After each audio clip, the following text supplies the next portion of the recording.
Hopefully, after all was said and done in part 1, we're all on the same page in regard to the steps taken to assemble the people who would be involved in the first place. Now that a timeline has been put forth as to when and how various aspects of RWBY came to be, it's time to get into what's really essential in terms of setting straight the misconceptions about Monty's intentions with this show.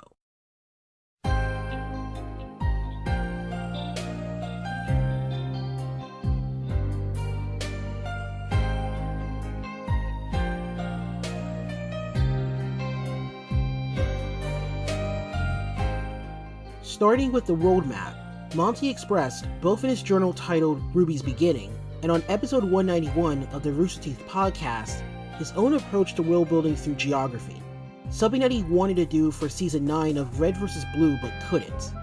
My rules about the world is that if I'm making this show, that if I figure out what the world is, that geography determines culture, and culture determines your people, and people are part of your story, and that's the most important thing.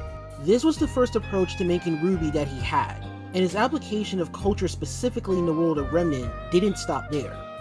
When it came to designing the first major setting specifically, he consulted with the concept artist he recruited over the Kingdom of Vale's aesthetic, from its architecture to Beacon Academy school uniforms. Uniforms. I mean, you can't go to school without uniforms, and this is a drawing done by Eileen.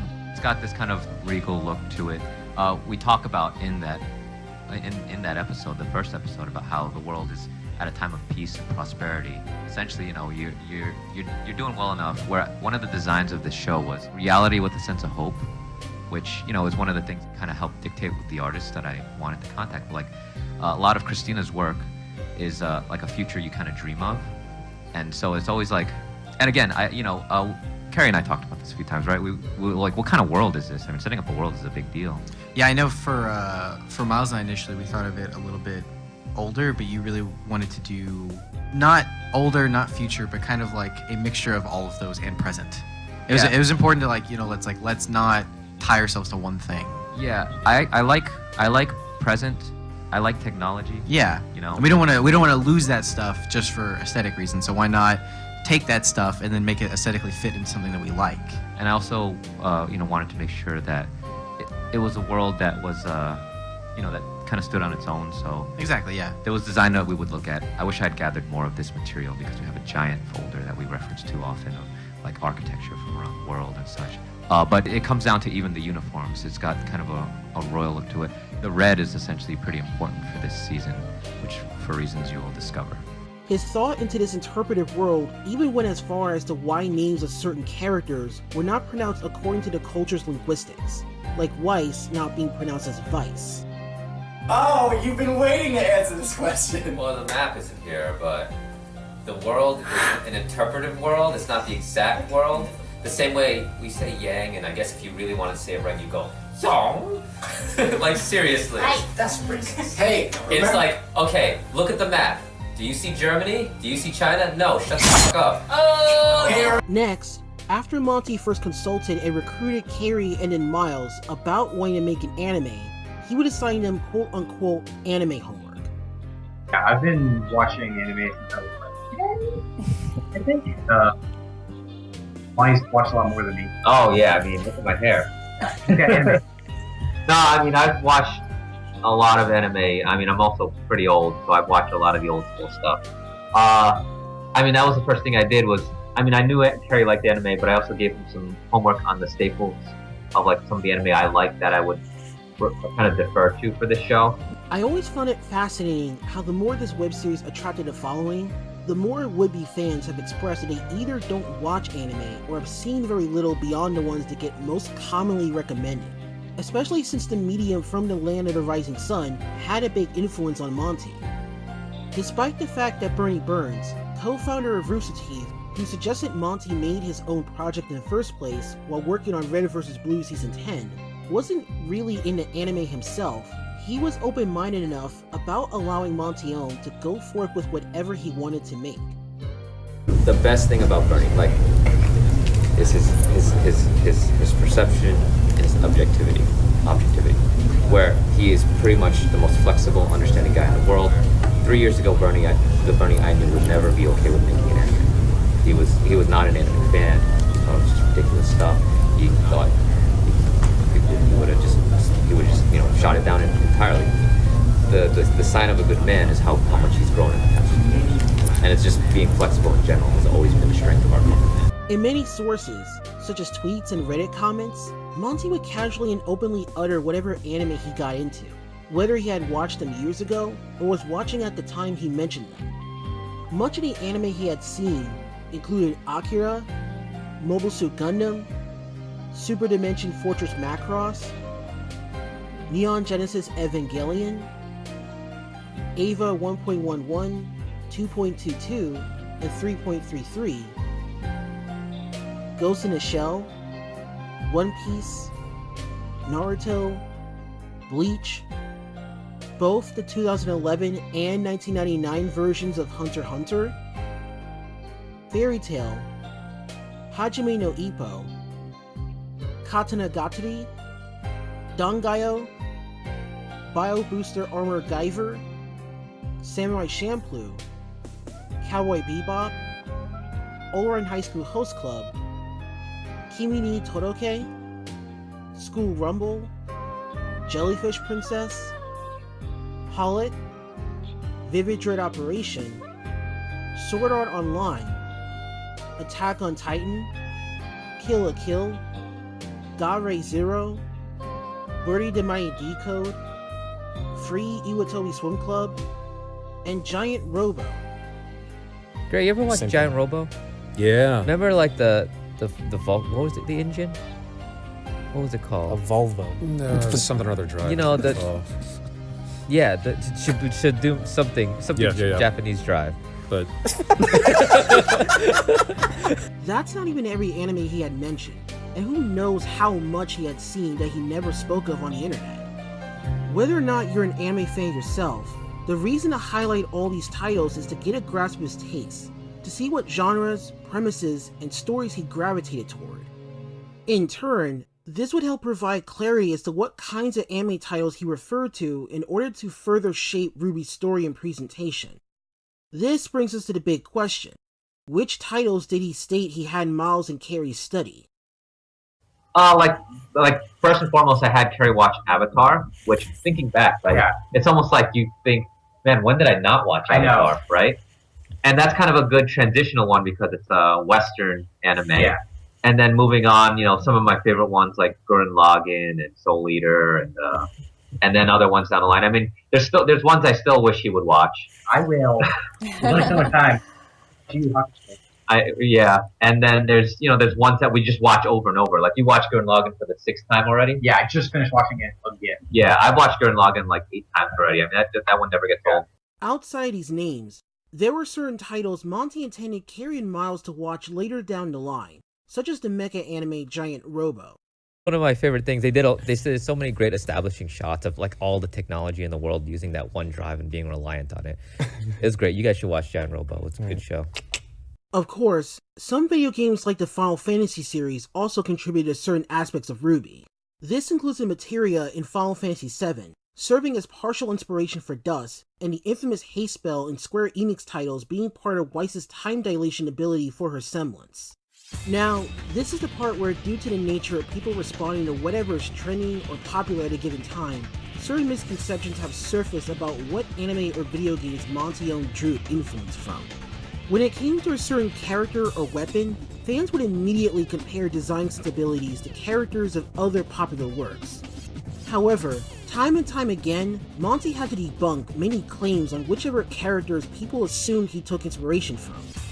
He set the record straight that RWBY's scythe-twirling fighting style was never inspired by mangas, contrary to popular belief. He shot down the idea that Weiss's fencing skills were inspired by Asuna from Sword Art Online, also adding that she was not inspired by Utena from Revolutionary Girl Utena, Amy from Soul Calibur, or Charlotte from Samurai Showdown, so much as she was just based on Monty's own experiences with fencing. There's more of these kinds of derivative assumptions he felt the need to correct, such as the idea of Yang being inspired by Natsu from Fairy Tail, or Bullet from BlazBlue. And then there's Adam, who to this day has been compared to Virgil from the Devil May Cry video game series. Given that both characters' choice of attire, their hairstyles, some of their swordsmanship, and even their posture and swagger share similarities, the assumption only seems logical. This speculation has only been amplified thanks to Devil May Cry 5 having recently come out as of the time of this video being uploaded. But in actuality, Adam's fighting style was really based on Monty's interest in Iaido, the Japanese art of sword drawing. There had even been misconceptions as to what his weapon, Wilt and Blush, was inspired by. So for Ozpin and Glenda, did you recently watch The Wizard of Oz and Nope. just got... Nope. A movie gets released in February. I have an idea for a character in August. I only hear about that or see the trailer. It doesn't mean I've been copying them because you saw one over the other. I plan for these things like years, months ahead of people. Like, for example, Adam in the Blake trailer. Oh, he's Jetstream Sam because Metal Gear Rising comes out the day before the Blake trailer comes out. No, I like Iaido sword fighting style, and I had that idea. And guess what? Ga-Rei Zero did that sword first, so... Yummy!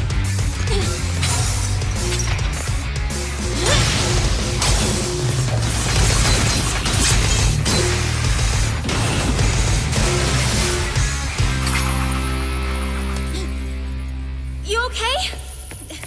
As for the main anime titles he talked about using as his direct inspirations, not a whole lot was elaborated as to how he took ideas from them. However, there have been a few confirmations. Despite the character Maka from Soul Eater not having any influence on RWBY's fighting style, the background characters and the way they were visually presented was how the concept of Shadow People in Volume 1 came to existence. This was a means not to save money so much as it was to save time in the production schedule from having to fully create brand new character models. What are some things you would have changed in Volume 1 if you had the chance? That's a good question. If we had the time and ability to do it, getting rid of the Shadow People would have been cool. Yeah. All right. Spot the main character. Yeah. It was just something. It was just a production thing. It's just like, hey, we don't have the time to make a whole bunch of random characters, so yeah. We looked, and it's because we looked at animes like Soul Eater, which will have just like a gradient background. Like they don't draw every background character a lot of times. It's just like blank people silhouettes. But we just learned from Volume 1 that doesn't carry over as well into a 3D anime trying to look like a 2D anime. The aesthetic choice may have been a failed experiment, but the way background characters were shown in Soul Eater was part of a broader narrative idea for RWBY, that being the school setting. And there are many animes that do this, but a prominent example, Soul Eater, not for the weapons that are used, but for more the staging of like a school environment, teams of people that work together. It's actually something we've tried to mention as often on the podcast or whenever there's releases. The reason like stories like Soul Eater, and you could even compare, although it wasn't part of the homework because there's too many episodes, would be the Narutos or any anime really where there's a high school like influence where like even like the Final Fantasy VIIIs and the Harry Potters. Right. These children go to a school, and this is me talking about RWBY right now. Team RWBY goes to a very much Soul Eater, Harry Potter, Final Fantasy VIII-ish school that teaches them how to be hunters and huntresses for a greater purpose. There's a headmaster type character. I equate him to the third Hokage or the Dumbledore or the Shinigami teacher at Soul Eater. He's like the head of the school. He founded this school. He's in charge of the school. Wants to train these children for a coming battle. Next is the anime Gurren Lagann, where its themes were integral to what would be applied to RWBY's story. When interviewed from Crunchyroll on December 13, 2014, Monty had this to say: Toppa Tengen Gurren Lagann is probably my all-time favorite anime. It just has a level of energy and enthusiasm I enjoy. There are subtle and not so subtle lessons in Gurren Lagann about not giving up, energy that persists beyond oneself that I apply to RWBY. Finally, there's Avatar: The Last Airbender, which was actually the main source of inspiration for RWBY's more character-centric story structure in the first volume and maybe even the second. In a comment to a Reddit post right after the Red trailer first came out, Miles Luna teased about how RWBY would feel akin to that show. Fast forward to the pre-Volume 4 Tumblr Q&A, Miles answered a question elaborating on how precisely he, Monty, and Carrie intended to draw inspiration from the show. Early on in the show, we wanted to be able to do a few standalone episodes like you'd see in the early days of Avatar: The Last Airbender, but people didn't seem to respond to them very well. Since then, there have been certain other anime titles that would directly influence RWBY's story and production down the line, but more on that later. Another approach to the web series' creative process is something that hardly anyone would be able to notice had they just watched the show casually, as it would require learning about the origin of the vast number of ideas that came to be in the show thus far. Because my process is so riddled with artifice and deliberation, these ones and zeros I mold, I try to retain as often as I can the anarchic, spontaneous energy of what it means to be human. What? To many, that may all sound like a bunch of flowery, philosophical nonsense that would go over anyone's head. But there is a rhyme and reason behind that quote, and how it applies to RWBY. Think back to the paraphrased answer he gave in certain interviews. Some ideas I came with recently, while others I had for years. If you take that phrase and compare it to the quote in the RWBY's beginning journal, things start to make more sense. By the time Monty, Carrie, and Miles started getting neck deep in building and molding RWBY's story, Monty had already come up with inspirations for the four main girls based on a combination of works of fiction he consumed, his own experiences, and people he knew personally.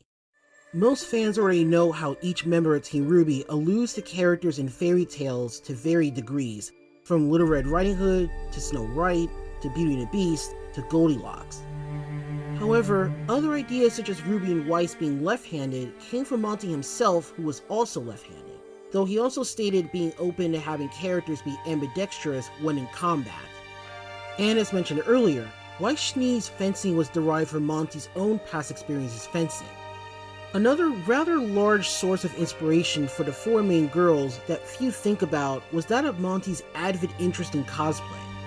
Very often he was seen in public events wearing different wigs and stylish attire, and often posted pictures of fans dressing up as his characters.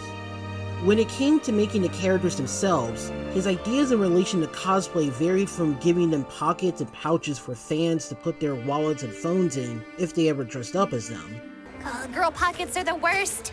to having certain professional cosplayers he knew be based off of certain characters. This extends beyond the prominent Jessica Nigri being cast as Cinder Fall, by the way. One example is cosplayer Linda Lee, aka Vampy Bit Me, who Monty openly admitted Blake's character was partially inspired by her. One other cosplayer referred to was Amy Lynn, aka Miss Habit. Monty stated that some of Weiss's hardships and even part of the opening quote in the White trailer was something that supposedly came from Miss Habit herself. However, Monty teased about how another character altogether was thought of with Amy in mind. It's not entirely clear who this character was, but given that this was right before the Black trailer came out, and Vampy Bit Me and Barbara Dunkelman were partial inspirations to Blake and Yang respectively, the following tweet does provide an interesting indication. Suffice to say, you had this wig one day, then one set of armor another. Also, your smile. I think that what has happened in my past to make me kind of the person I am before is that I used to live a really negative life, and I used to think really negatively and just have these really dark thoughts. And then I think like sophomore or junior year in high school was when it kind of all changed for me. I turned into a very optimistic person, a very positive person, and just kind of person that wanted to help other people and just do the right thing. I became a Jedi. The key thing to understand is why he used such sources to help mold his cast of characters. It's easy to just look at the sum of their parts and describe each concept and design as quote-unquote cool. But Monty's thought process in that regard went deeper than fans gave him credit for. Take, for instance, the various weapons. Monty was the one that ultimately came up with the general designs for different weapons and implemented them to each character based on the personalities he had. With RWBY's weapon, Crescent Rose, part of why she and Maka Albarn from Soul Eater have been compared so much is due to how they wield such items. And if you saw Monty's first answer to why RWBY uses a scythe, it doesn't imply otherwise. And yet, sometime after, Monty elaborated a bit more, stating how it felt symbolically appropriate for her. It wouldn't be until the RWBY panel at New York Comic Con 2013 where he gave the full version of that answer. Kind of, actually. Like, you know, knowing RWBY would have, like, I had the idea of the sniper set before I had RWBY, but like the thematically sides look kind of like moon, has like that crescent shape. It has a silver edge, you know, for the wolves and stuff. Yeah. Or I knew, and like I had shotgun gauntlets before I had Yang, but I knew that they were explosive in a sense that I wanted that matched her personality. So I have weapons and characters, and I just put them together and say, oh, this works.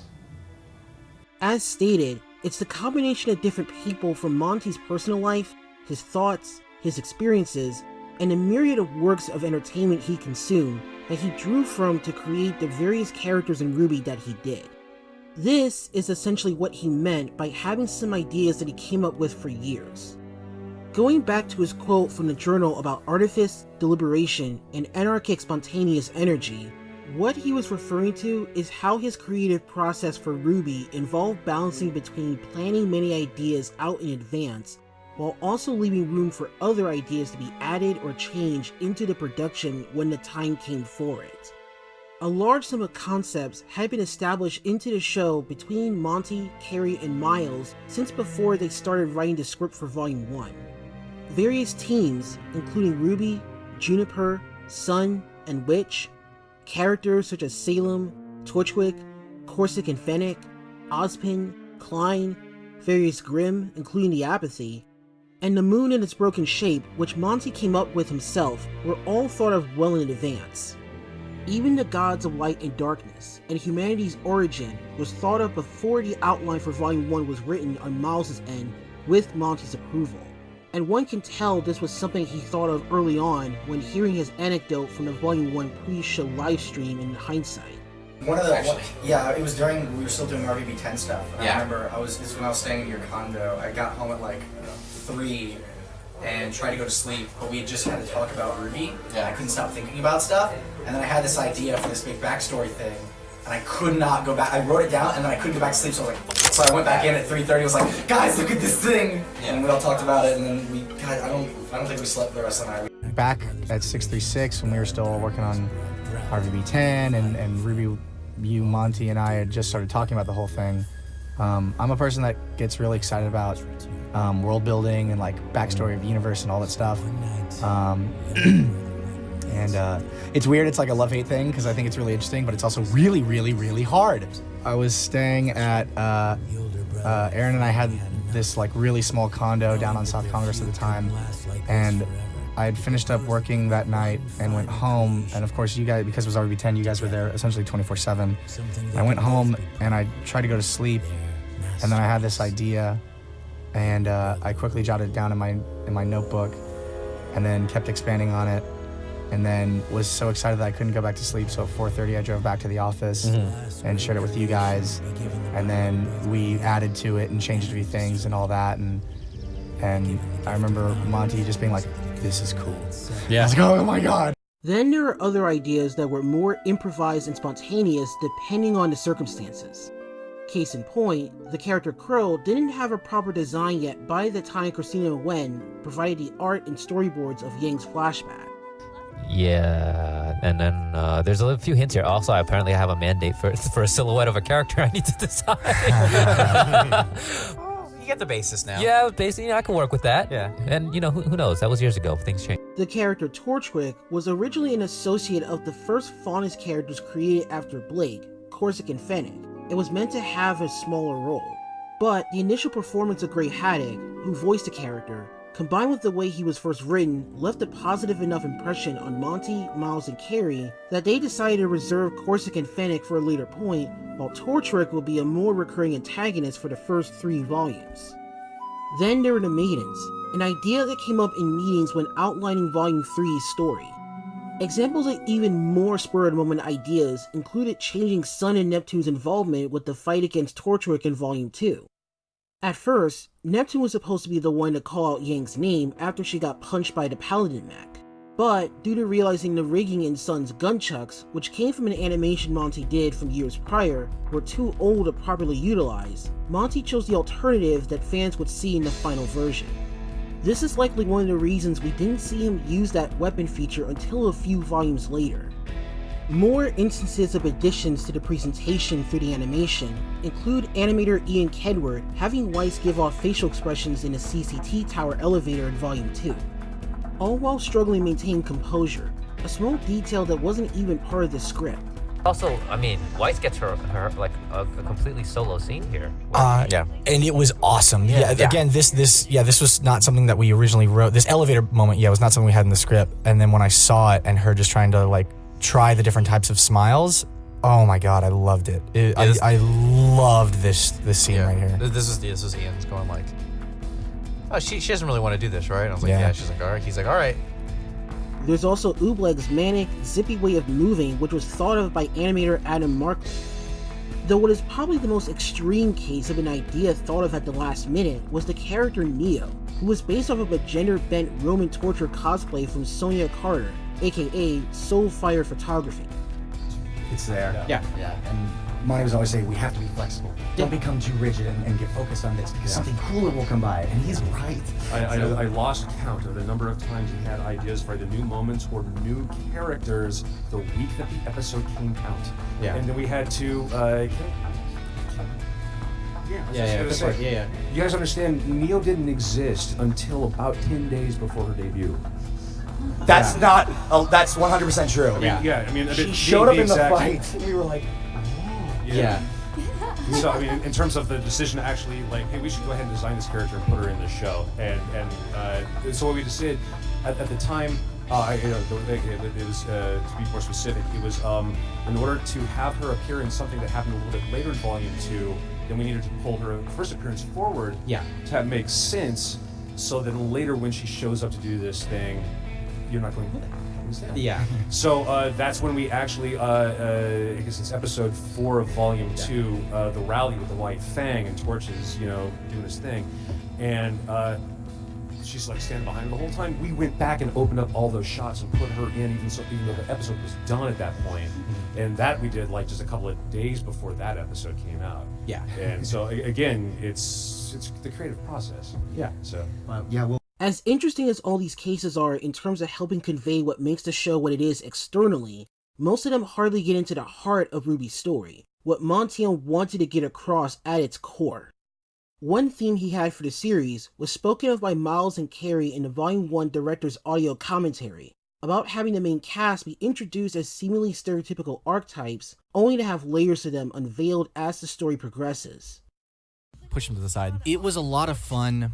And Monty, you've talked about this before too, how you wanted to set up these seemingly one-dimensional characters, these archetypes, and then kind of over the course of several chapters, break those molds that everybody's so used to, which is kind of risky. Like in the first episode, you see, we have this, cliche bubbly girl, cliche, like, stupid goofy guy. And then, dude, cut to chapter 7, and all of a sudden you're like, oh, Jean is aware that he's the stupid guy, and he hates it. Or cut to Yang, who looks like the cute party girl, and then any scene with her and Ruby, and all of a sudden she's like mom, like she's a mother. And I think that was just super, super cool. And other little things too that just kind of look like jokes, like Blake. One of my favorite Blake moments is when she shows her Ninjas of Love book, and she freaks out. Like, solemn characters are great when you show that they're not always solemn. Those characters aren't always like that. It's funny, people are picking up on that stuff too. Yeah, I feel like it almost took a little bit for time for the audience to actually trust us. To a certain point, like because we put out the trailers a good bit of time before the actual show came out, and I feel like everybody got kind of like their own impression of the character, whether it was right or wrong. Especially for Weiss, yeah. Especially for Weiss, yeah. I mean, when you talk about the, putting one-dimensional characters, or seemingly one-dimensional characters out there and it being risky, that was kind of what happened first with Weiss, where we put her out there and everybody was like, oh, this is what you're going to do with her? But, that's my internet voice. But as the season goes on, I think she probably has one of the biggest developments of all the characters. You understand why she is who she is. And to be clear, this wasn't Miles twisting Monty's words around out of some misplaced ego, as some might presume. This was something Monty also indicated through his own words. No, I mean, they're mostly designed off of like kind of archetypal, their characteristics more than anything. Like, there's motivation there, but RWBY has the widest, most honest eyes.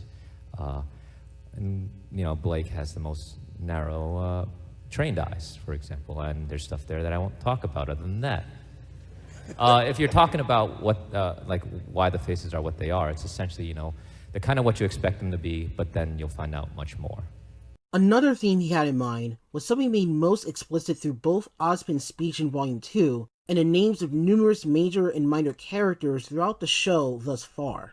Great. So this was a scene that was really important to you, Monty. This was Yeah, you guys sent me the script like several times. Like, yeah, it's good. Just keep going. Yeah, you really wanted us to get some stuff across about the war, and yeah, we went through a bunch of different passes to try and get like just the right balance of just enough exposition, make sure he doesn't go on for a little too long. I'm very big on like art and education and our educational system and the priority of art in the world and stuff. So like all this in one speech. I kind of wrote last year's Ozpin speech. I had no time to write anything this year, so you guys just took care of it. You essentially gave us a bullet point. It was like this. Yeah. Go write this. Yeah, and it was like, oh, okay, it's totally what I would say. So it's like, yes, absolutely, especially when it's on Lou with like the history that we're trying to establish and currently also developing. One more important thing he wanted to get across with RWBY's narrative was to resonate with viewers who would be experiencing hardships on their path to self-discovery. To quote Monty himself from the Volume 1 Blu-ray behind the scenes special, "I want the show to have resonance with people who are growing up because everyone's story is a story of becoming who they are, especially these days when the path to becoming who you are becomes marginalized with reality. Having done what I've done, where I've essentially dropped out of high school, started learning this stuff of my own, and therefore landed in a position where I actually get to take the things I was dreaming about when I was growing up and make it real. I tend to get a lot of response from people who are also not sure of what they're meant to become. A lot of them also have the same bright imaginations, and with the way the world is, the hardship of what it means to grow up tends to marginalize who you are. I hate for that to happen to anyone. The future is in creativity, and that's not just something you can manufacture. I would actually like the show to grow up with the people, so unlike most shows where they tend to be ageless or age very slowly, I'd like our 15-year-old fans who are watching 15-year-old RWBY when they're 25 to be watching 25-year-old RWBY, and to actually have some resonance with the characters. Probably one of my favorite types of feedback is, I know this person, or this person's just like me, and that's probably one of the best things about coming up with these characters. Speaking personally, hearing all of this is hardly surprising, considering that the episode that truly hooked me on seeing this web series story for the long haul was Chapter 10 in Volume 2, titled Mountain Glen. Admittedly, up until that episode, I kept having mixed feelings about the show as it first premiered week to week, even taking all the fight choreography into account, which, don't get me wrong, was pleasing to see on its own. But where most say the episode that officially drew them in was Chapter 8 of Volume 1, Players and Pieces, due to the level of spectacle where every member of what would be Team RWBY and Juniper had their moment in the limelight, I was frankly more interested in whether RWBY would have the same thing most of my favorite anime would have. Some of which have come and gone on a TV programming block run by a talking robot in space, who is more concerned with talking to his audience about various life lessons rather than down on them. Whether that's staying positive when everything seems against you, no matter how nasty this place may be, you and me are gonna fight our way through it. or being positive and helping somebody else out. There's a great power inside you just waiting to be unlocked. Believe in your ability. There's one thing I'm sure of. Positivity will be your light in the darkness. You can do it, Goku! Now, let's get back out there and keep fighting the fight. I am not about to give up! While prior episodes such as The Badge of the Burden, Forever Fall, and Burning the Candle dug a bit deep into certain individual characters, Mountain Glen gave insight into Team RWBY as a unit, using the very themes of self-discovery and learning more about each member beneath their superficial traits. Considering that Monty, Miles, and Carrie expressed in interviews about wanting to spend more time exploring Team RWBY when outlining Volume 2's story, the results are pretty self-evident. Monty Oum had been deemed as someone who cared about wanting to throw in silly, fun, cool ideas above all else without any context behind his whims, and just had a supposed knack for making those elements work well. His quote-unquote Monty magic, as some would phrase it. Many have gone as far as praising him at the expense of anyone who either wasn't him, or was not fully capable of following his lead through his workflow. While it all can be seen as endearing in a sense, it's also arguably misguided, since viewing him as such essentially pigeonholes him, and prevents would-be fans from learning how multifaceted he truly was as a person. Yes, he liked to spend nights making what are widely considered kick-ass action sequences, but he also truly enjoyed cosplay and the amount of crafting that accompanied it. Sure, he was a fan of the Final Fantasy and Dead or Alive series and Hong Kong martial arts films, but he was also a fan of silly, wholesome, romantically comedic anime. It's her. Holy crap. Now hold on, young man. Button that I've gotta be in her class!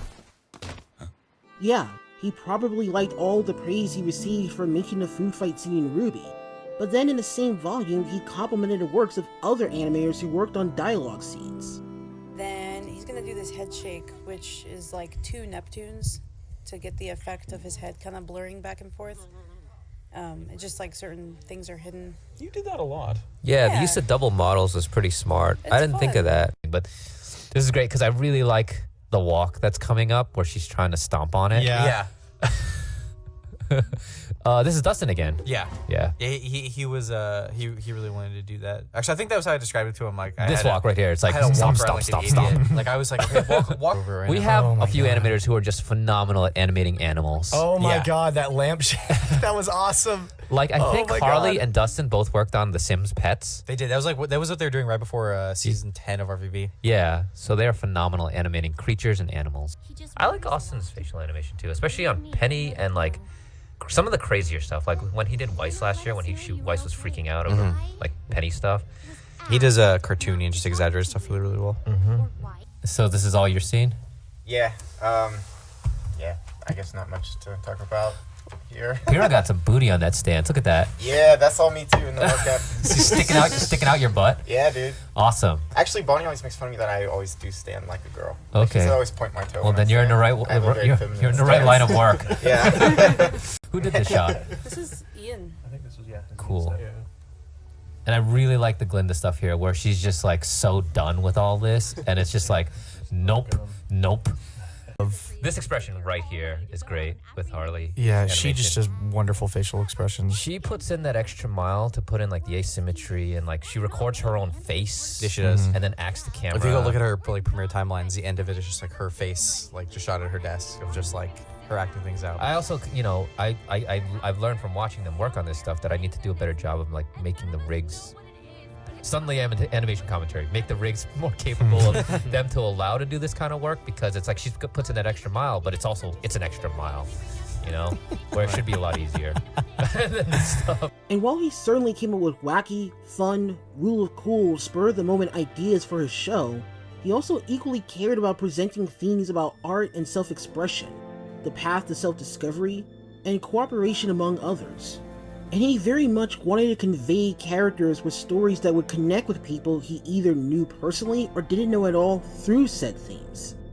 To say that Monty wanted to make RWBY solely to make fight scenes that support rule of cool would be like saying Shinichiro Watanabe wanted to make Cowboy Bebop just to make cool gunslingers in space, or that Masashi Kishimoto wanted to create the Naruto manga purely because ninjas are fun, or that Hironobu Sakaguchi created a Final Fantasy franchise simply to copy off of Dragon Quest.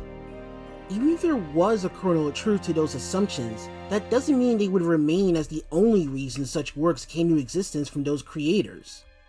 As Watanabe, Kishimoto, Sakaguchi, and many other big names will go into working on whatever they create in their respective fields, they likely had greater, more profound statements they wanted to communicate about their projects. And since the interest in better learning about those people from the fan bases of their works is already there through the vast quantity of existing information, then why can't more RWBY fans also express the same willingness to better understand Monty Oum?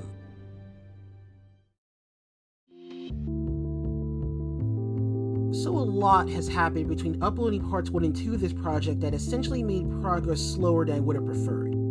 But given the admittedly large quantity of information covered in this video, hopefully it was worth it. There's still one more video left, and the last one will address just how much of Monty's vision for RWBY has actually been maintained after his passing. Keep an eye out for when that part drops.